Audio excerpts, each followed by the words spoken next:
Okay everyone, welcome to Digimon Director Pokemon Wi-Fi match.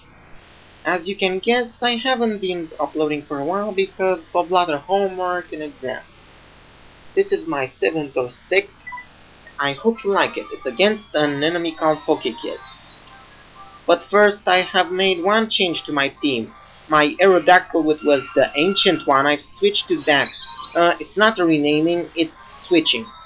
As you may or may not see, it has different HP, and it's a nature that actually boosts my speed. My speed wasn't that maximum. Actually, it was a 312 or something. Anyway, as you can see, I use Dak to Stone Edge, but before Still Rock my opponent. Lucky him, he survives and gets a chance to use Sleep Powder on me. I know I should have switched around here, but I didn't. I feel like if I switched, I was going into her trap. She cannot switch back her Mota because right now, as you can see, it has only 1 HP, and thanks to Still Rock it will die if it switch in. So she has no other choice but to remain on the field.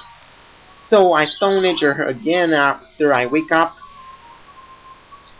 and she dies. Then my opponent sends out IQ over 9,000. Her his Alakazam. I don't know why I start with her.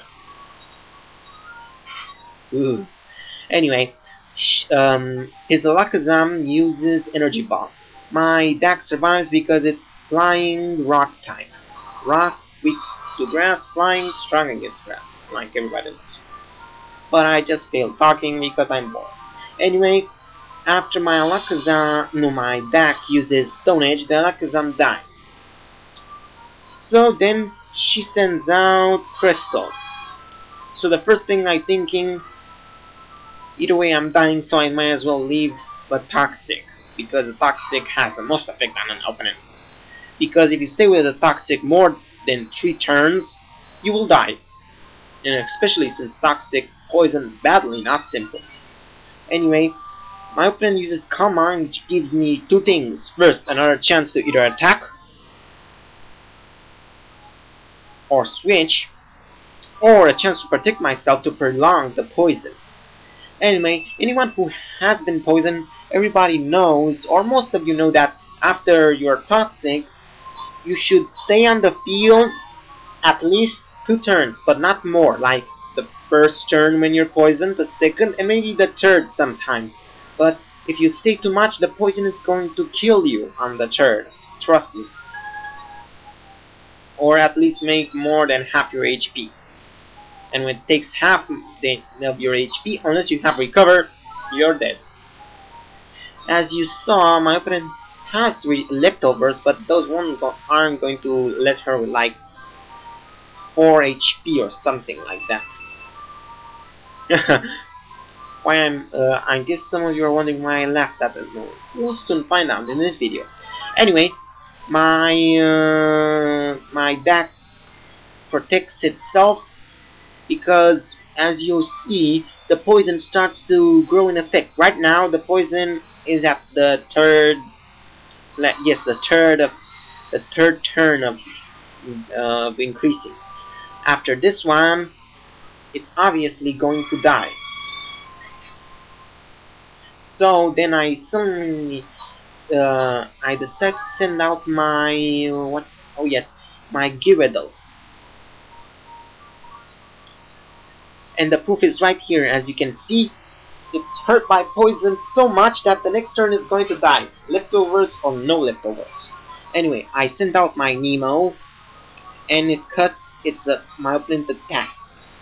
But like, it doesn't matter, because I'm going to switch, and it's special, not physical. Anyway, I wished Crystal would use Thunderbolt, but not everyone gets what they want. But at least I survived. Ooh. And thanks to the poison, actually, it helps me out later. Like an old saying says, your weakness is your strong point, or something like that. I'm not good with phrases or expressions. Anyway, my opponent is killed by the poison, And I'm also affected by the poison, but not that much. Anyway, he sends out Spicy Noodle. So I thought that he was going to, you know, like use Spicy Noodle to fake me out so I can switch.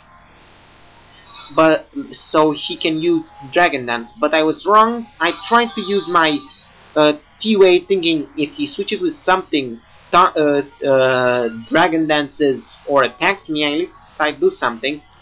But he sends out another Electrovile, and with his motor drive, it increases its speed. So I know it cannot speed me, so I send out my Nemo. Why? Because I knew that Electrovire, except for EQ or Brick Break, cannot do damage to another Electrovire. So I send out Nemo, then switch again to TP, knowing that it will use Thunder Punch. And it increases my speed. But that wasn't my real idea. My real idea is going to use my Gustav Berry. Why did I give my TP a Gustav Berry? Quite simple. I know that Focus Band wouldn't help me, or Focus Sash. I know a berry that weakens Earthquake wouldn't help that either. So I thought of the next best thing, a Gustav Berry, which actually makes me move first. It's not like increasing speed, it's actually being the first to attack. So everybody knows an Electrovire who has been Earthquake dies.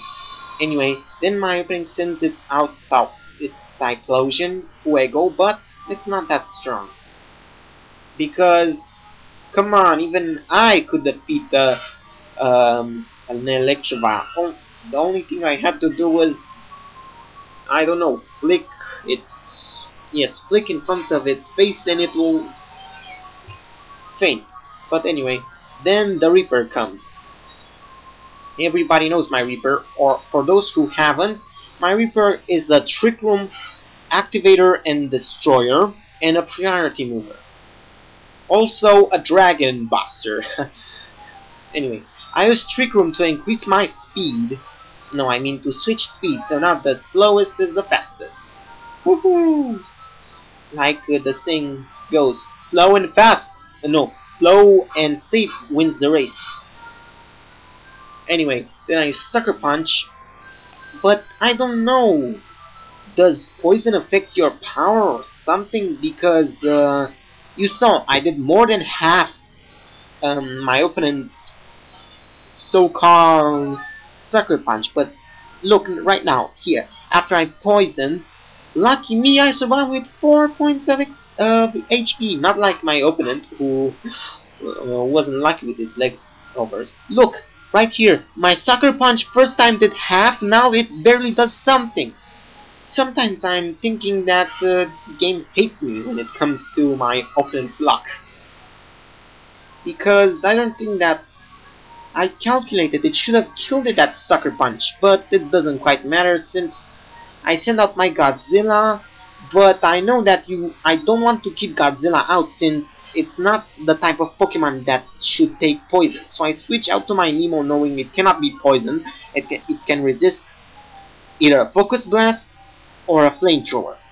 So it throws out a Flamethrower. Though I thought a Typhlosion would come something like an Eruption rather than Flamethrower.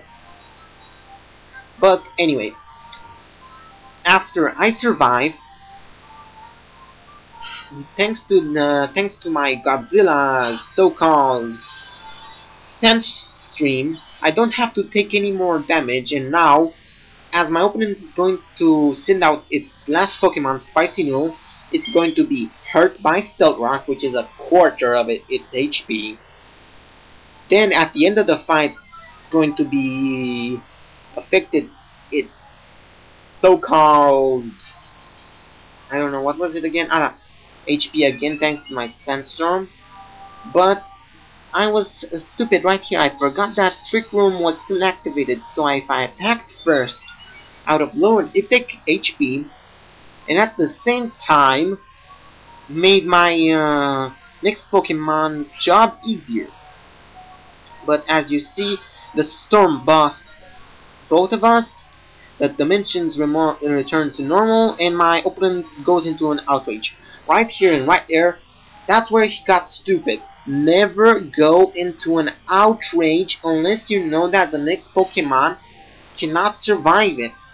And does nobody ever know that Tyranitar is like um a wall, but more like a tank because it can survive one hit no matter what the kind of hit, even a surf, but not like a two Calm Mind surf, but the normal Calm Mind surf it can survive, I believe.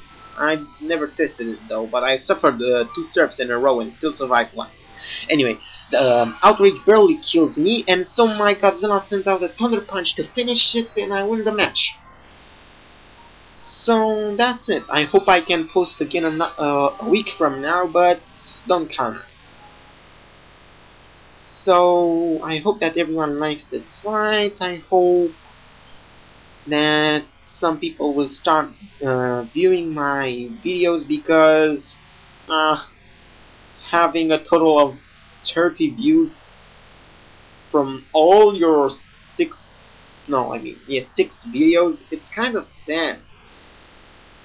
Well, maybe not, since I know there's some who have 0 videos and 0 views, but some who have 1 video and 1 view, and that view is from the one that makes it. But that's all. So please comment, rate, subscribe, anything. But mostly comment, because I know you won't subscribe that easily.